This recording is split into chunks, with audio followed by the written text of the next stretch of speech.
Hello everyone, welcome back to my YouTube channel Prepwait. So अब हम करेंगे percentage के ऊपर कुछ क्वेश्चंस। Percentage questions. तो हम फर्स्ट क्वेश्चन से स्टार्ट करते हैं। Batsman scored 110 runs. Total runs उसने कितने स्कोर किए? 110 runs. In which included 3 boundaries and 8 sixes. Boundaries मतलब फोर्स। बाउंड्रीज मतलब फोर्स। तो बाउंड्रीज, एक बाउंड्री से कितने रन मिलते हैं? 4 रन। सो बाउंड्री उसने कितनी स्कोर की? 3। तो टोटल रन कितने हो गए? 3 into 4 which is 12 and 8 sixes. Sixes किसने कितने मारे? 8। तो कितने रन हो जाएंगे? 8 into 6 which is 48। What percent of his total score did he make bye running between the wickets. अब देखो, उसने 4 इतने मारे, 6 इतने मारे, टोटल रन इतने हैं। हमें निकालना क्या है कि wickets running, wicket running, runs, कि उसने विकेट के बीच में कितने रन लिए, उसकी परसेंटेज। तो पहले हम नंबर निकालते हैं कि उन्होंने कितने रन लिए। That is total run minus run score through boundaries. 12 plus 48 which is 860। सो हमारे पास कितना आ गया? 50 रन। तो उन्होंने रनिंग बिटवीन विकेट से कितने रन लिए? 50 run. Now we have to find its percentage. तो अगर हमें इसकी परसेंटेज निकालनी है तो हम क्या करेंगे? 50 अपॉन टोटल रन्स कितने? 110 into 100। Now this got cancelled. That is 500 upon 11। अब देखो, हमें आंसर मिक्स फ्रैक्शन में भी दिए हैं, तो हमारा आंसर मिक्स फ्रैक्शन में भी आ सकता है। तो हम क्या करेंगे? इसको डिवाइड करेंगे। 11 डिवाइडेड बाय 500 विच इज 11 4 ज़ा 44, 6 0, 11 5 ज़ा 55, 5। अब हमारे पास 5 रिमाइंडर बच गया, तो हम इसको मिक्स फ्रैक्शन में कन्वर्ट करते हैं। It will become 45 5 upon 11 which is B option. So B option is the correct option. Moving on to the next question. Next question हमारे पास क्या है? Two students appeared at an examination. One of them secured 9 marks more than the other and his marks was 56% of the sum of their marks. तो मैं मान लेती हूँ कि फर्स्ट स्टूडेंट के मार्क्स कितने हैं? 2 स्टूडेंट्स हैं A एंड B। उसमें से एक के मार्क्स कितने हैं? X। One of them secured 9 marks more than the other. तो सेकेंड के मार्क्स कितने हुए? सेकेंड स्टूडेंट के मार्क्स कितने हुए? X plus 9 and his marks was 56% of the sum of their marks. जो सेकेंड स्टूडेंट के मार्क्स है मतलब X प्लस 9, वो कितना है? 56% of sum of their marks. That is X plus 9, दोनों के मार्क्स का सम। सो हमें उन मार्क्स ऑब्टेन निकालना है, मतलब हमें इन दोनों की वैल्यूज निकालना है। That is X and X plus 9। तो हम इसको सॉल्व करते हैं। X plus 9 is 56% is 56 upon 100 of means multiply 2X plus 9। सो अब हम क्या करते हैं? 100 इसको पहले कटिंग करते हैं। 2 2 ज़ा 4, 2 8 ज़ा 16, 50, 14 एंड 25। सो 25 इधर जाके मल्टीप्लाई हो जाएगा। 25X plus 25 into 9 is 45, 18, 22, 225 equals to 28X plus 49 ज़ा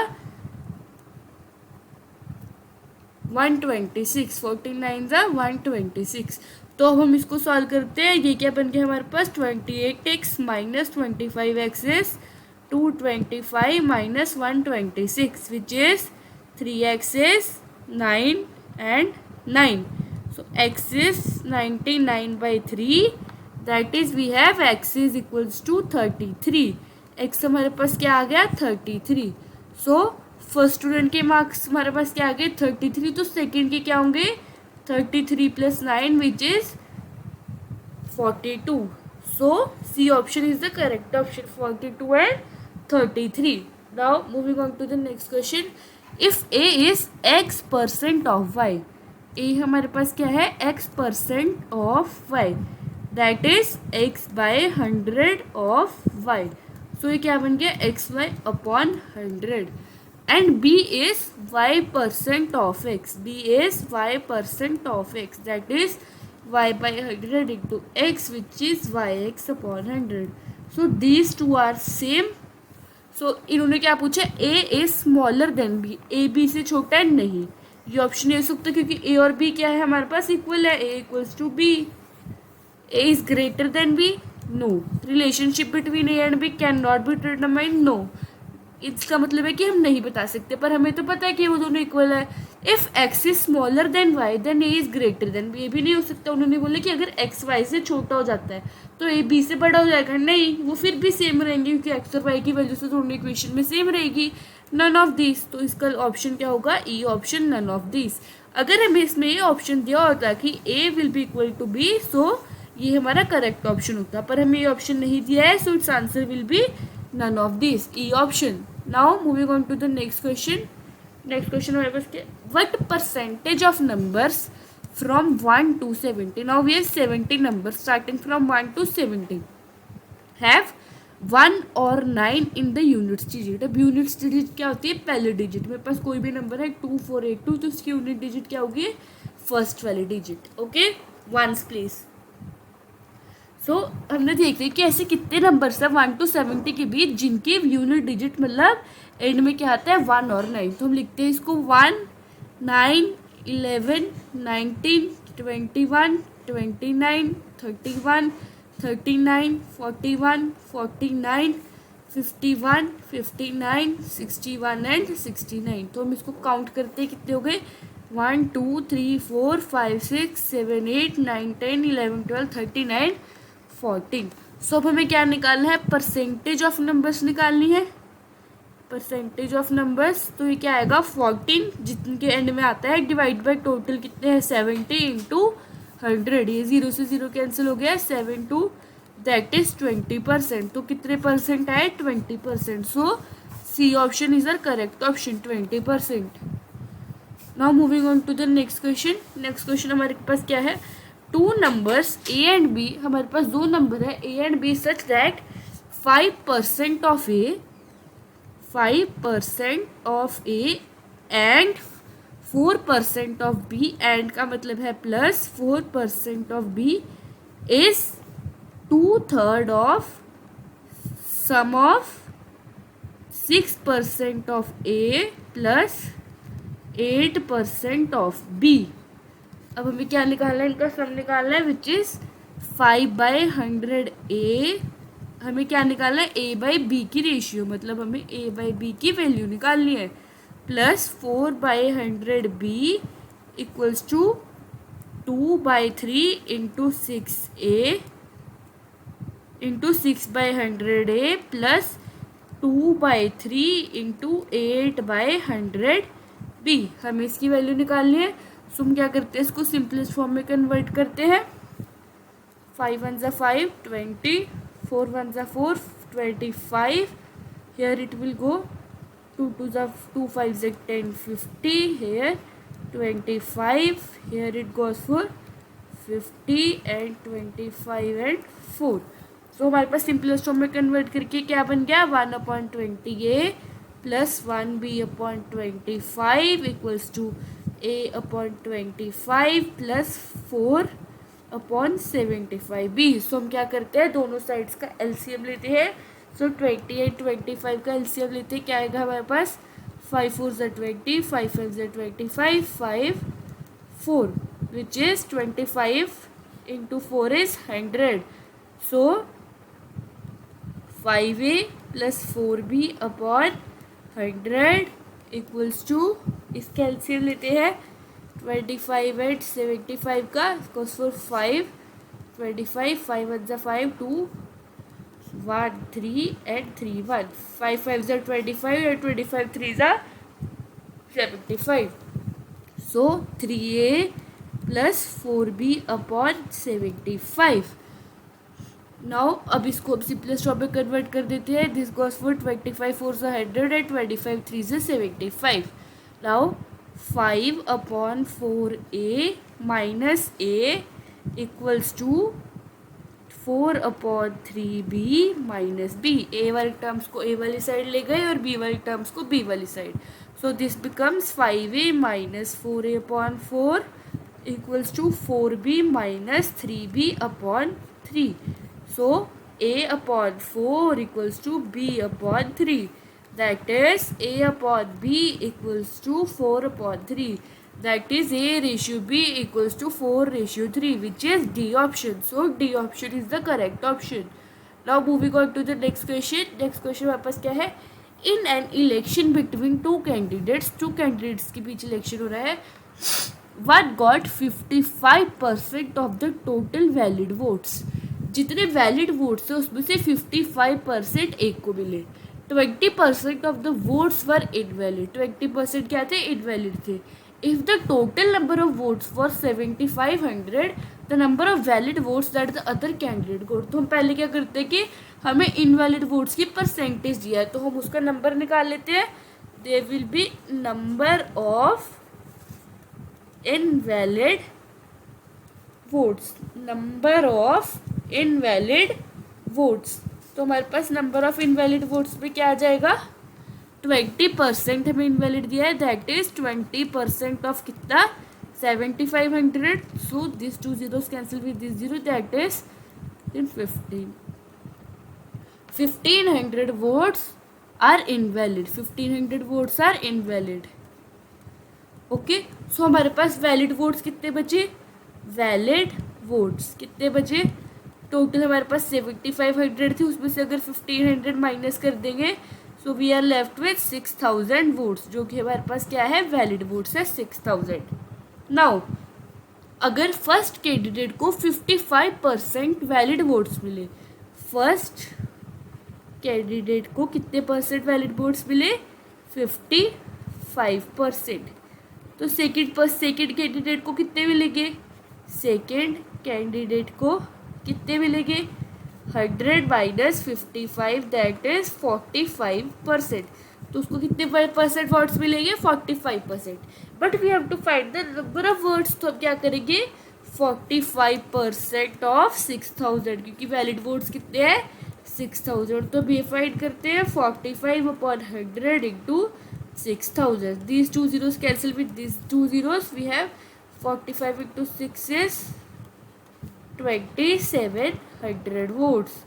तो दूसरी पार्टी को कितने मिले? 2700 votes. So A option is our correct option, 2700 votes. Now moving on to the next question. Next question हमारे पास क्या है? 3 candidates contested an election. 3 candidates election में खड़े हुए and received this and these votes respectively. What percentage of the total votes did the winning candidate get? अब देखो, जिसको सबसे ज़्यादा वोट्स मिले, वोट्स आए मतलब वो जीता, जिसके ज़्यादा वोट्स मिले जीता. So we have if candidate 1 got 1136 votes, candidate 2 got 7636 votes and candidate 3 got 11628 votes. तो who will be the winner? Candidate 3 will be the winner. We have to find the percentage of votes for winner. That is percentage of votes for candidate 3. तो हम क्या करेंगे?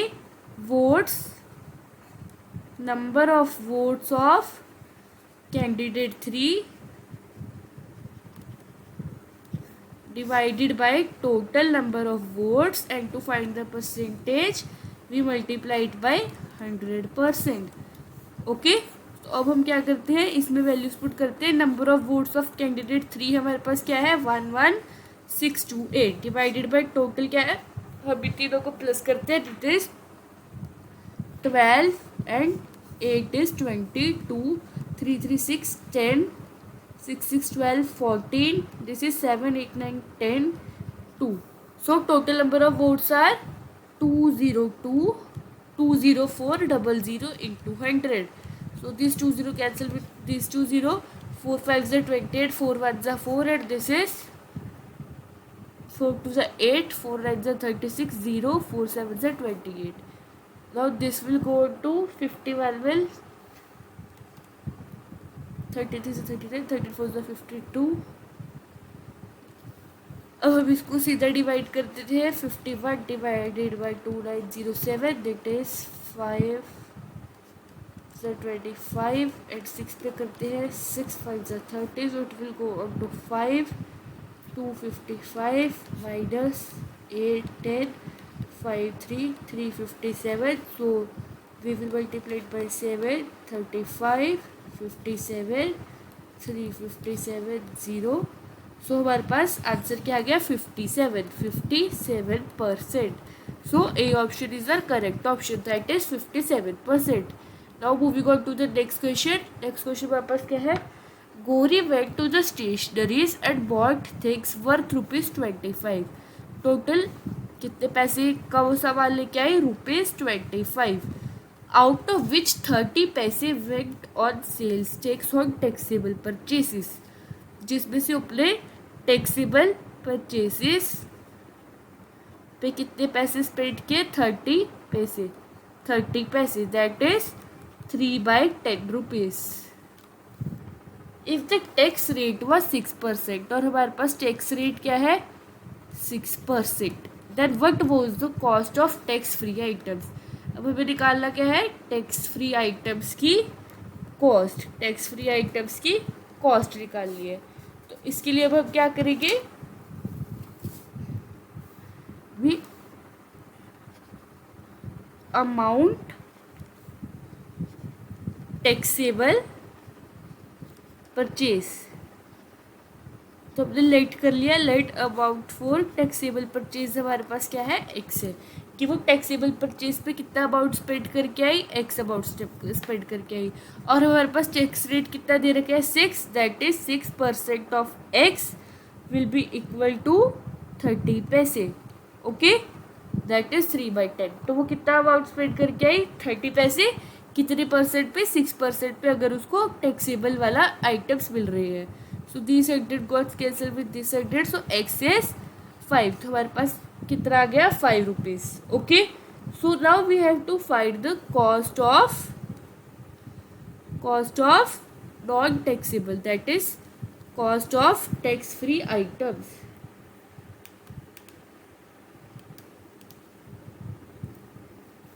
The cost of tax free items. तो हमारे total हमारे पास कितना है 25 माइनस 5 रुपीज़ उसने स्पेंड किए प्लस 30 पैसे और किए, that is 30/100. That is 25 minus 5 plus 0.3, that is 25 minus 5.3. अब हम इसको माइनस करके देख लेते हैं. 25.0 minus 5.3, they will go 10 minus 3 is 7, 1, 9, 19.7. So C option is the correct option, 19.70 rupees. Now moving on to the next question. Next question हमारे पास क्या है. Rajiv buys good worth ₹6650. उसने इतने पैसे का कोई एक चीज़ खरीदी. He gets a rebate of 6% on it. Rebates मतलब डिस्काउंट. रीबेट मतलब डिस्काउंट.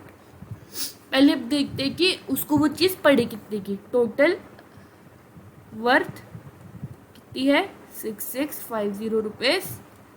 रीबेट कितना मिला 5. रीबेट 6%. तो रीबेट की वैल्यू निकालते हैं, दैट इज 6/100 ऑफ 6650. सो ये कितना हो जाएगा. This goes for 2, this goes for 5 1s are 5, 1 5 3, so it is 3 3s are 9, 3 6s are 9, 3. so he get 399 rupees discount. तो उसको वो जो गुड था वो कितने का पड़ा, मतलब उसने कितने का खरीदा. Total amount paid is 6650 minus 399, which is 10 minus 9 is 1, 14 minus 9 is 10, 5, and 5 minus 3 is 2, 6251 rupees. तो उसने कितने पैसे दिए 6251 rupees. After getting the rebate, he pays sales tax at 10%.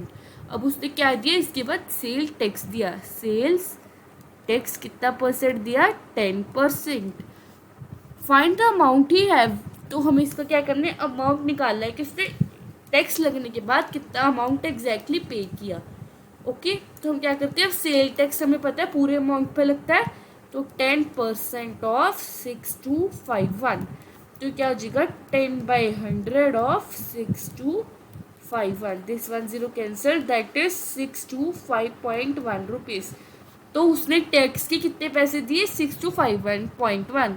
So total amount वो कितना पे करेगा, जितना उसको रिबेट के बाद था दैट इज 6251 प्लस जितना टैक्स लगा 625.1, तो इसको प्लस करते हैं, दिस गोज फॉर 6786.1 रुपीज। तो उसने कितने पैसे दिए 6876.1 rupees, which is A option. So A option is the correct option. Now moving on to the next question. Next question हमारे पास क्या है, the population of town increased from this to this in a decade. हमें initial population दी है, क्या है 175,000 और फाइनल भी दी है, करंट पॉपुलेशन क्या है 262,500 इन अ डिकेड। टाइम भी दिया है 10 ईयर्स। डिकेड का मतलब क्या होता है 10 ईयर्स। डिकेड का मतलब क्या होता है 10 ईयर्स।